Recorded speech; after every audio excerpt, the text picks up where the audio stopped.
Assalamualaikum warahmatullahi wabarakatuh. Saya Heti Hendrawati, Guru Geografi SMA 1 Sukadana, Kabupaten Ciamis.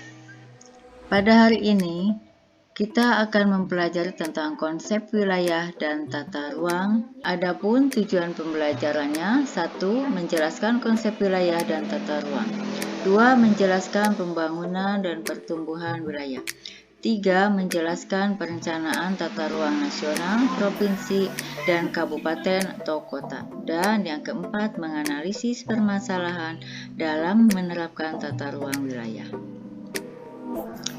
Wilayah dan tata ruang. Pengertian wilayah. Atas dasar faktor unsur ruang, wilayah merupakan suatu unit geografi atau area dengan batas-batas tertentu. Menurut Pintarto dan Hadi Sumarno, wilayah merupakan permukaan bumi yang dapat dibedakan dalam hal-hal tertentu dari daerah di sekitarnya. Contohnya, wilayah pedesaan berbeda dengan wilayah perkotaan, wilayah industri berbeda dengan wilayah pertanian. Konsep wilayah. Ada beberapa konsep wilayah.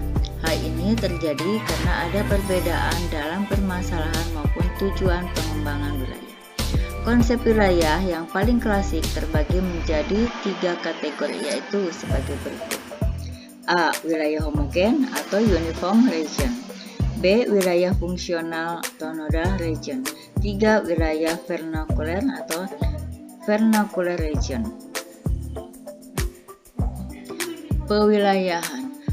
Pewilayahan atau regionalisasi merupakan upaya untuk membagi-bagi permukaan bumi menjadi unit-unit teritorial dalam lingkup dan tujuan tertentu.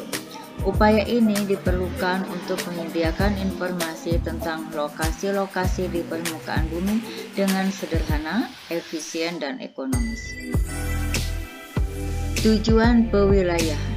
A. Menerapkan pemerataan pembangunan agar kesenjangan antar wilayah dapat semakin berkurang.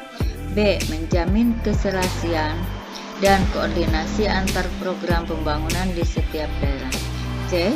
Mempermudah proses sosialisasi berbagai program pembangunan kepada aparatur pemerintah di pusat atau daerah, masyarakat, dan para pengusaha.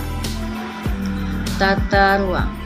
Menurut Undang-Undang RI Nomor 26 Tahun 2007 tentang Penataan Ruang adalah wadah yang meliputi ruang darat, ruang laut, dan ruang udara, termasuk ruang di dalam bumi sebagai satu kesatuan wilayah tempat manusia dan makhluk lain hidup, melakukan kegiatan, dan memelihara kelangsungan hidupnya. Tata ruang adalah wujud struktur ruang dan pola ruang. Pertumbuhan wilayah. Pertumbuhan wilayah dapat didefinisikan sebagai laju pertumbuhan ekonomi suatu wilayah dalam kurun waktu tertentu. Pertumbuhan wilayah ini dimanifestasikan pada sejumlah pusat pertumbuhan. Pusat pertumbuhan merupakan wilayah yang pertumbuhannya sangat pesat. Perencanaan tata ruang nasional, provinsi, dan kabupaten atau kota. Perencanaan tata ruang adalah suatu proses untuk menentukan struktur ruang dan pola ruang yang meliputi penyusunan dan penetapan rencana tata ruang. Struktur ruang adalah susunan pusat-pusat pemukiman dan sistem jaringan prasarana yang berfungsi sebagai pendukung kegiatan sosial ekonomi masyarakat yang secara hierarkis memiliki hubungan fungsional.